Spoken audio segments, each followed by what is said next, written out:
सुधा का इकलौता बेटा था अमर। अमर के पिता का देहांत कई साल पहले हो गया था। सुधा ने ये अकेले उसकी परवरिश की थी। अमर को अपने कॉलेज की लड़की अंजलि से प्यार हो जाता है। कुछ समय बाद उसकी एक अच्छी जगह नौकरी लग जाती है। नौकरी लगते ही वो घर पर अंजलि के बारे में अपनी माँ से बात करता है और सबकी रजामंदी से उन दोनों की शादी हो जाती है। शादी के कुछ महीनों तक तो सब कुछ अच्छा चलता रहा। अंजलि की सास सुधा उसे खूब प्यार करती है। ऐसे ही समय भी था।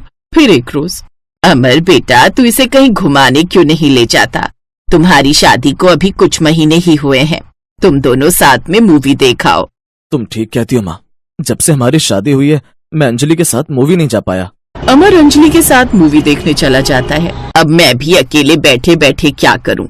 एक काम करती हूँ, बाजार जाकर सब्जियां ले आती हूँ। वैसे भी घर में सब्जी खत्म होने वाली है, लेकिन पहले ये साड़ी बदल लूं, कितनी गंदी हो गई है। ये सोचकर सुधा अलमारी में से साड़ी निकालकर उसे प्रेस करने लगती है। वो प्रेस का प्लग दीवार में लगे स्विच बोर्ड में लगाती है, जिससे अचानक उसे जोर का झटका लगता है और वो चिल्लाते हुए उस स्विच से चिपक जाती है। उसके चिल्लाने की आवाज सुनकर उसके फ्लैट के सामने वाले पड़ोसी जल्दी से वहाँ आते हैं और उसको ऐसे स्विच बोर्ड से चिपका देखकर बोलते हैं, हे भगवान, सुधा को तो करंट लगा है, चल जल्दी से ये लाइट ऑफ कर दे। पड़ोसी राजू जल्दी से स्विच को ऑफ करता है, लेकिन इन सब में सुधा कुछ देर के लिए बेहोश हो गई थी। पानी के छींटे देकर वो उसे होश में लाते हैं। फिर कुछ देर बाद उसे होश आता है। कुछ देर बाद अमर और अंजलि भी घर आ जाते हैं। उन्हें सारी बात पता चलती है। माँ, तुम ठीक तो हो ना? हाँ बेटा, अभी वो ठीक है, बस उसे आराम करने दो। बाकी सभी लोग वहाँ से चले जाते हैं, लेकिन करंट लगने के कारण सुधा को तेज का झटका लगा था। इसीलिए उस दिन के बाद से सुधा देवी अजीब सी हरकतें कर रही थी। उस रोज वो आधी रात को अपने बेटे बहू के कमरे में जाकर जोर जोर से हंसने लगती है। माँ क्या हुआ? सब ठीक तो है ना? ये माँ जी का बिहेवियर कुछ अजीब नहीं था? अरे नहीं, हो सकता है माँ नींद में हो। अगले दिन अंजलि रसोई में होती है तो उसकी सास अपने कमरे में बैठकर अजीब अजीब हरकतें कर रही थी। भूख लगी है, खाना दो, भूख लगी है, खाना दो। अरे ये माँ जी को क्या हो गया? ये कैसी बच्चों जैसी हरकतें कर रही हैं? ये सब देख अंजलि को थोड़ा अजीब तो लगता है, लेकिन उस वक्त वो इस बात को इग्नोर कर देती है। फिर दिन के समय सुधा रसोई में रखे चाकू को अपने दोनों हाथों में पकड़े बाहर आती है और हॉल में बैठी अपनी बहू की तरफ बढ़ने लगती है। माँ जी, ये आप क्या कर रही हैं? अरे ये चाकू ऐसे क्यों पकड़ कर रखा है, जैसे किसी के पेट में घुसाना हो? माँ जी आप कुछ बोलती क्यों नहीं? सुधा उसकी किसी बात का कोई जवाब नहीं देती और सीधा अंजलि की तरफ बढ़ने लगती है। अंजलि सोफे से उठकर अपने ऊपर के कमरे की तरफ भागती है।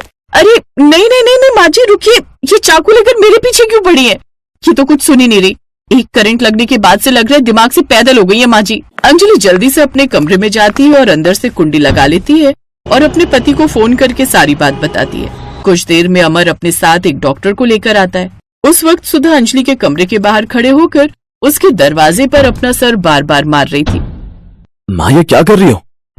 छोड़ मुझे, पागल, छोड़ छोड़ छोड़। डॉक्टर उसे इंजेक्शन देकर बेहोश कर देता है। अंजलि भी अब बाहर आ जाती है। जैसे आपने बताया, इन्हें बिजली का बहुत जोर का झटका लगा था, इसलिए शायद उनके दिमाग की नासिर ठीक से काम नहीं कर रही, तो पागलों जैसी हरकतें कर रही हैं। इसीलिए मेरी सलाह, कुछ दिनों के लिए इनको पागल खाने भेज दीजिए। इनके दिमाग का इलाज होगा, ज्यादा से ज्यादा 1 महीना रुकना पड़ेगा इनको। अब वहीं से डॉक्टर से इनका इलाज चलेगा। डॉक्टर, तू पागल, तू दिमाग से पागल। ठीक है डॉक्टर साहब, हम आज ही इन्हें छोड़ आएंगे, कम से कम मुझे मारने तो नहीं दौड़ेंगी। सुधा को अब पागल खाने भेज दिया जाता है, जहाँ उसका पागलों के बीच रहकर इलाज होता है। ऐसे 1 महीना भी बीत जाता है। 1 महीने बाद पागल खाने की वैन उसके घर के आगे आकर रुकती है। इस वक्त अंजलि अपनी सहेली के साथ बाजार से लौट रही थी। अरे ये कौन आया इस गाड़ी में? अरे भूल गई क्या, तेरी सास पागल खाने गई थी, शायद वहीं से आज वापस आई है। अपनी सास को गाड़ी से बाहर देखते ही अंजलि डर जाती है। बहू, मैंने तुझे कितना मिस किया, तूने भी ना मुझे पागल खाने अकेली भेज दिया। खुद भी आ जाती ना, मेरे साथ बड़ा मजा आता। ये तेरी सहेली है, चला ना अंदर आ। नहीं नहीं, वो मुझे जरूरी काम से कहीं जाना है, मैं फिर कभी आऊंगी। अंजलि की सहेली उसकी सास से अपना पीछा छुड़वा कर निकल जाती है। अच्छा माँ जी, आपके साथ कोई डॉक्टर नहीं आया क्या? अरे नहीं बहू, अब मैं ठीक हो गई हूँ ना, इसीलिए उन्होंने मुझे छोड़ दिया। अच्छा चलो बहू, अब अंदर चलो, हम दोनों सास बहू बैठकर साथ में चाय पियेंगे। आज मैं अपने हाथों से चाय बनाकर लाऊंगी। अंजलि लगातार घबरा रही थी। कुछ देर बाद सास चाय बनाकर ले आती है। कहीं इस बुढ़िया ने इसमें जहर तो नहीं मिला दिया? वैसे भी पागलों का क्या ही भरोसा। अरे बहू, क्यों डर रही है तू? कहीं ये तो नहीं सोच रही इस पागल ने इसमें जहर मिला दिया हो? ले, तुझे भरोसा नहीं होता तो मैं इसमें से थोड़ा सा पीकर बताती हूँ। वो उसे चाय पीकर बताती है। देखा बहू, अब मैं पूरी तरह ठीक हो गई। हाँ माँ जी, आप तो सचमुच में ठीक हो गई। तभी अमर भी घर आ जाता है और अपनी माँ को सही सलामत देख बड़ा खुश होता है। सुधा देवी के पूरी तरह से ठीक होकर सही सलामत घर लौट आने पर अब अमर और अंजलि भी काफी खुश थे और अब वो सब एक साथ खुशी खुशी रहते हैं।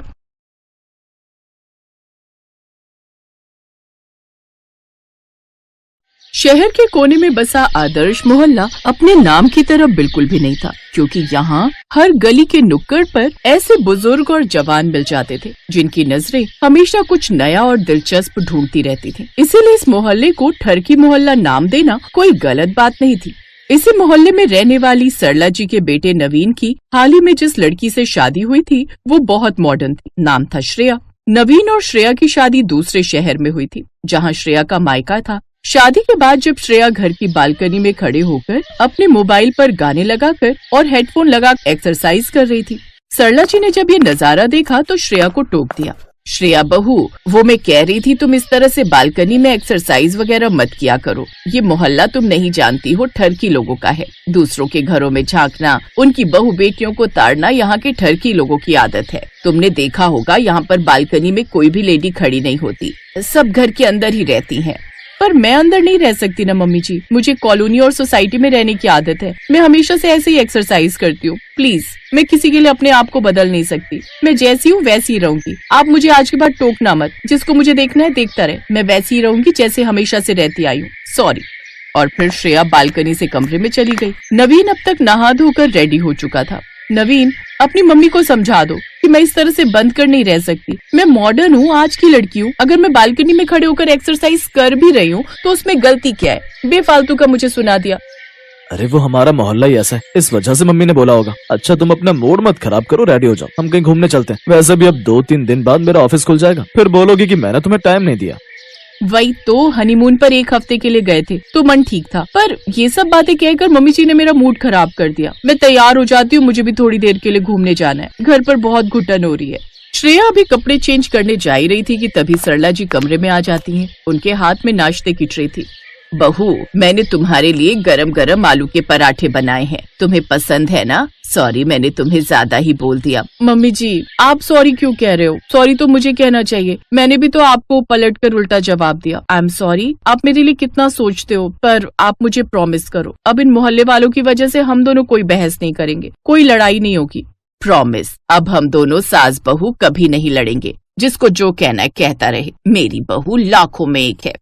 अब श्रेया की सास ने उसे कुछ भी कहना बंद कर दिया, क्योंकि वो जानती थी कि जमाना बदल रहा है और आजकल की बहुएं इस तरह से घर में कैद होकर नहीं रह सकती। श्रेया नेचर की बहुत अच्छी थी, सरला जी की बहुत रिस्पेक्ट करती थी, इसलिए सरला जी ने अपनी बहू के साथ अपने रिश्ते में कोई कड़वाहट नहीं आने दी। पर ठरकी मोहल्ले के कुछ आदमियों की आदतें कहाँ सुधरने वाली थी। वो तो बस इसी फिराक में रहते थे कि कब श्रेया घर के दरवाजे से बाहर निकले और कब वो उसे घूर घूर कर देखे और गंदे गंदे कमेंट्स करे। ऐसे ही एक शाम जब श्रेया मार्केट के लिए निकली तो पान की दुकान पर खड़े ठरकी लड़के कमेंट करने लगे, अकेले न बाजार जाया करो, नजर लग जाएगी, हमें भी साथ ले जाया करो। हाँ अरे भाई, मार्केट में आजकल ब्लू जीन्स बड़ी चल रही है, मैं भी सोच रहा हूँ ब्लू जीन्स ले लूं, मैचिंग मैचिंग। हाँ श्रेया लड़कों को कुछ नहीं बोली, वो चुपचाप मार्केट चली गई। अक्सर ऐसे ही घटिया कमेंट्स उसे सुनने को मिलते थे, पर वो एक कान से सुनती और दूसरे से निकाल देती। पर नवीन सब कुछ समझ रहा था। मम्मी, वो जो मॉडल कॉलोनी में नई सोसाइटी बन रही है, मैं सोच रहा हूँ वहीं एक फ्लैट ले लेते हैं। यहाँ रहना अब ठीक नहीं, पता नहीं अब मन नहीं करता, यहाँ का माहौल बहुत खराब हो गया है। सोसाइटी में? ठीक है बेटा, जैसी तुम्हारी मर्जी। श्रेया ने देखा सोसाइटी का नाम सुनकर उसकी सास थोड़ी उदास हो गई।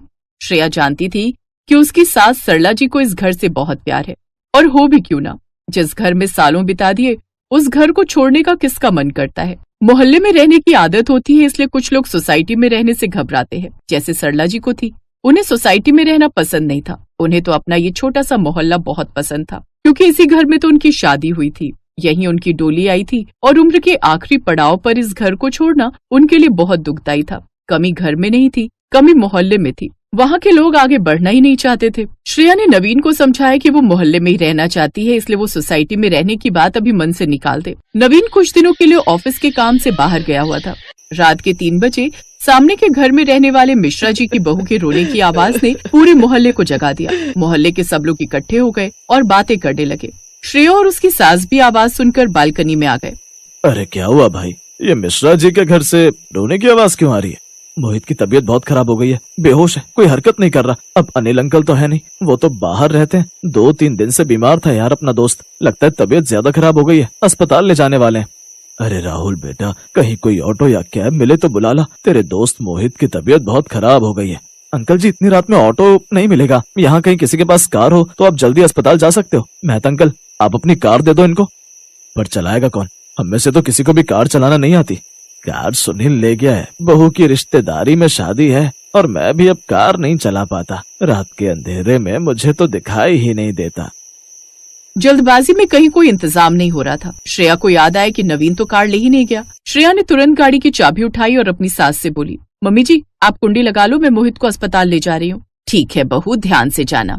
नवीन की कार घर के नीचे ही खड़ी रहती थी। श्रेया ने बिना देर किए मिश्रा जी को उनके पोते मोहित के साथ कार में बैठने को कहा।